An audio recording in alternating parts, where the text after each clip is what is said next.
Ya, untuk coach tadi melihat pertandingan dengan hasil imbang, bagaimana tanggapannya coach?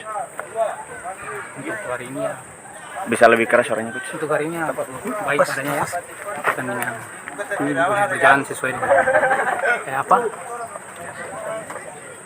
masing-masing punya ini. Mungkin ada kesalahan-kesalahan kecil yang terjadi di dalam lapangan, mungkin kedepannya nanti diperbaiki. Ya, terkait kartu merah yang didapatkan Wainuro FC, bagaimana tanggapan dari coach sendiri? Ya, wajar karena mengeluarkan kata-kata ya makian dalam lapangan, karena itu melanggar aturan disiplin ya. Ya, coach, unggul jumlah pemain, tapi kenapa PSAL tidak bisa memenangkan pertandingan, coach? Ya, sesuai dengan dia. Berpaling kepada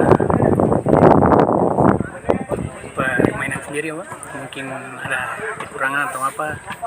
Iya. Tapi ke depan mungkin nanti kita akan perbaiki hingga apabila terjadi seperti itu. Rencana ke depan gimana coach?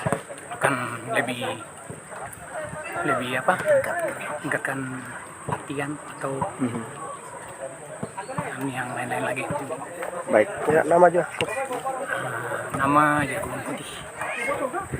Ya. Pak Edi selaku manajer mau melihat hasil imbang ini seperti apa? Ya, kalau saya sebagai tim manajer dari saya klub yang tua, tapi kita baru bangkit lagi. Saya melihat pertandingannya berjalan berimbang.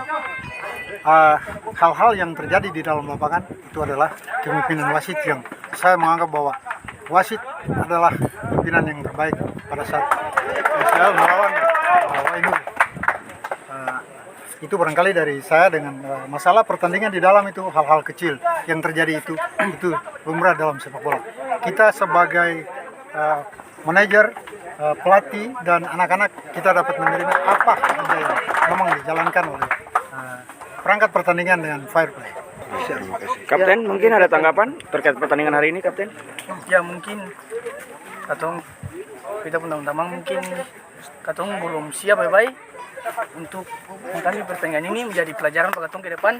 Pak Katong lawan tim-tim berikut, Katong pasti bisa. Itu saja. Oke. Nama siapa tadi, Kapten? Yohanes Manuputi.